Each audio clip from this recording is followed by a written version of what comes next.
Hello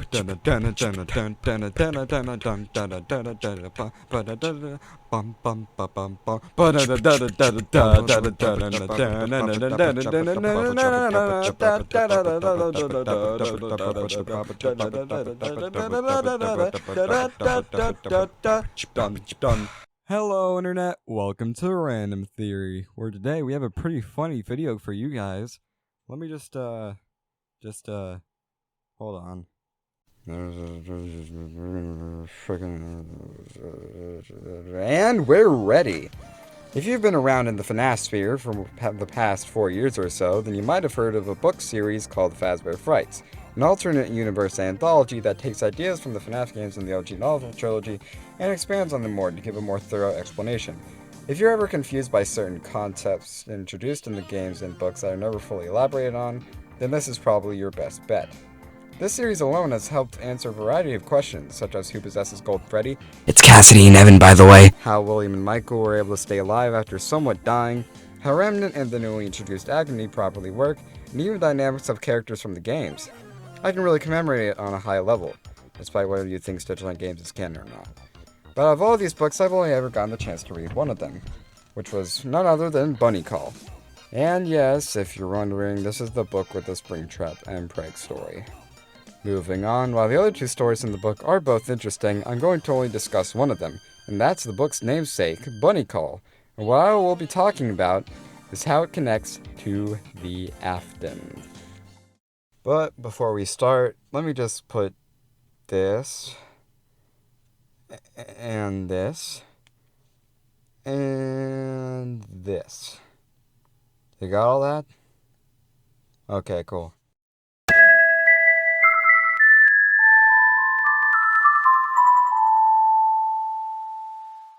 First off, let me give you a test. I'm going to describe 5 characters to you without saying their names and tell me if they sound familiar. A tired, short-tempered, and selfish father who, while caring about his family, they definitely are not his top priority, usually thinking about his own interest and yearning for control.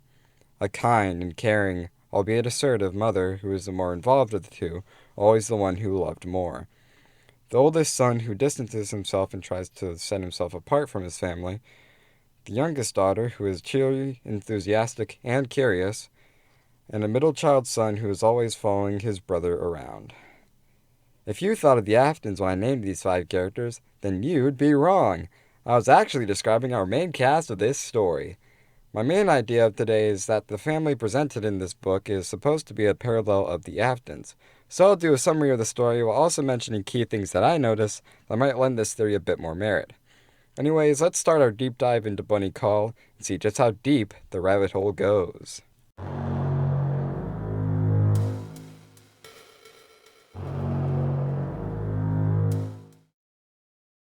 We open in the story with a family of 5 driving to Camp Britannia, a family camp in the bumfuck middle of nowhere in the mountains. In the first 10 pages or so, we're introduced to our main cast, and even though I've already talked about the main cast, I want to discuss each of them more thoroughly. Firstly, we have our main character, Bob. Bob is definitely an interesting person. He commonly gets lost in his own thoughts, usually spacing out in the process until snapped out by a friend or family member. He constantly reminisces about how great his childhood was, and he hates the fact that he's getting older, which, I mean, who hasn't, but it gets worse. He's an extremely cynical person who gets easily frustrated and complains about every little thing, mostly only thinking about himself. He wrongly feels pressured by his family and is incredibly disingenuous on multiple occasions. So basically, he's a real bastard. If you ask me, all this definitely sounds like William, however, constantly putting on a front of this jolly businessman and inventor when, in reality, he's just an asshole who gets hung up on the littlest of things. Anyways, let's continue to his wife, Wanda. Wanda, definitely being the more optimistic of the two, is compassionate, loving, everything you can imagine a good mother being. So how the hell did she get with this guy? We'll never know. Needless to say, I think this is our stand-in for Mrs. Afton. Also, something I noticed is that she's described as wearing a purple, or more specifically lavender, top at the beginning of the story. Just some food for thought.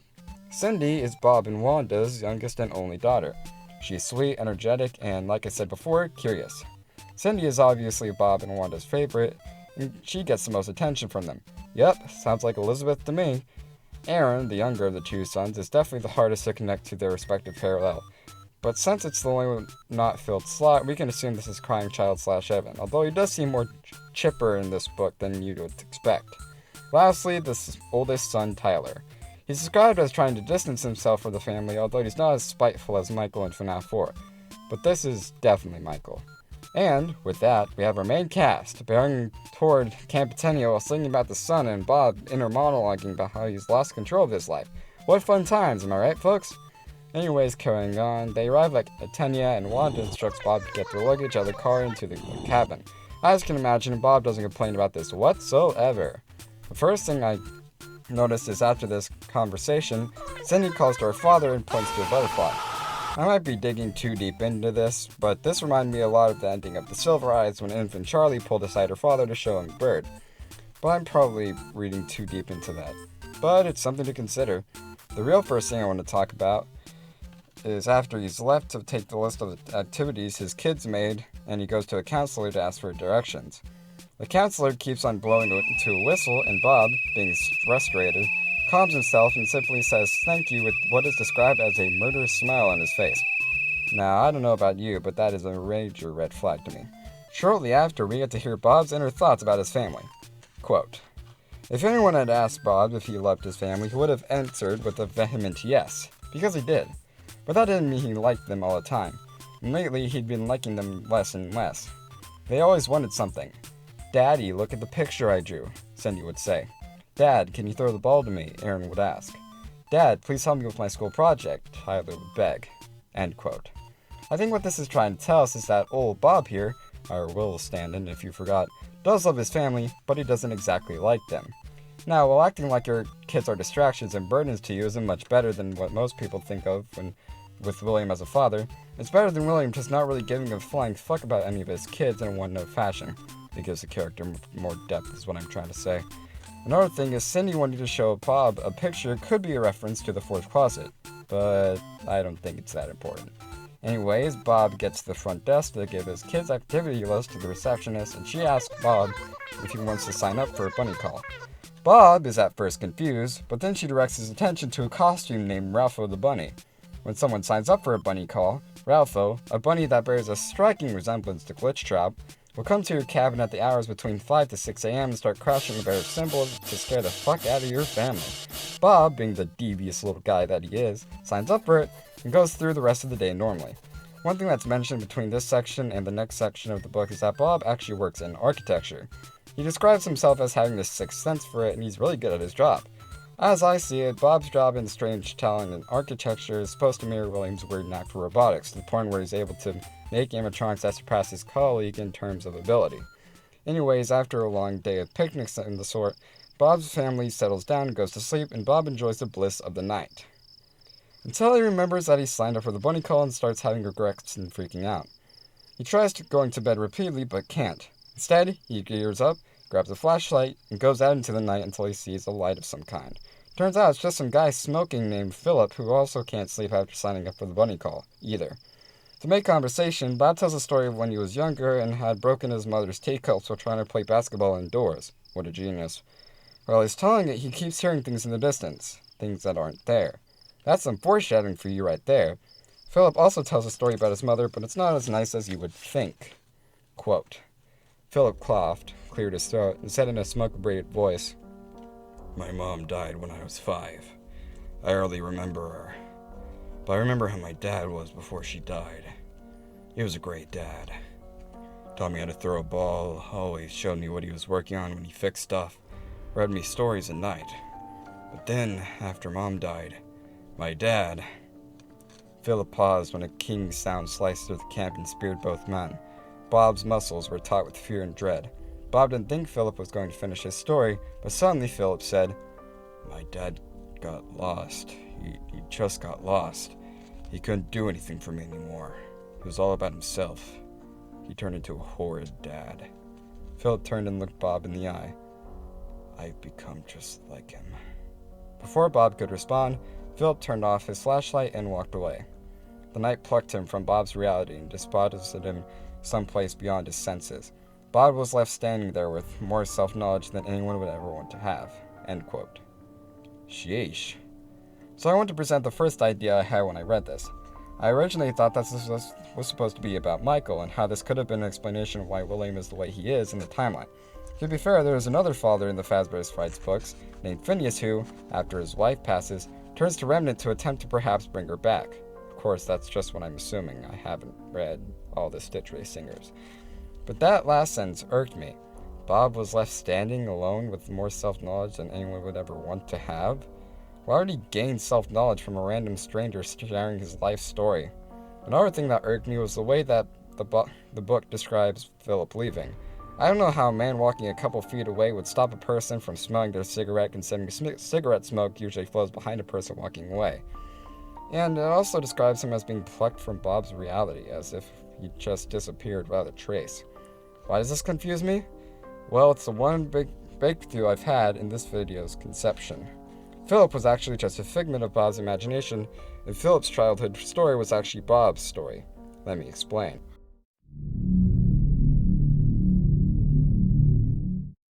We don't get a lot about Bob's father in this book, only that he was a nature lover and liked taking his son on camping trips. What I think is that the story Bob told was a story of how his mother was before she passed, while Philip's story was the aftermath of her passing. Bob's father is also described as being supposedly neglectful even before his mother's passing, just coming home every day and going straight to his chair to read the paper. So his father becoming worse after her passing wouldn't be that far off. But why is this all important anyways? Well, my theory is that William was neglected and manipulated as a child, which shaped him into the man he is today. Now, I've had this idea for a while now, and to be fair, a little excerpt in a spin-off book series isn't really proving anything. So I began to dig deeper, and I found exactly what I was looking for. The therapy CDs in Security Breach. Hey, calm down, alright? I might actually have a point to make here. In the therapist CDs, we hear the stories of two people, Vanessa and Gregory, both out of it due to Glitchtrap controlling the both of them. Glitchtrap does have more control over Gregory than he does Vanessa, however. Their tapes are considerably different, but there is a common thread between them, and it's what I'll be calling the custody battle.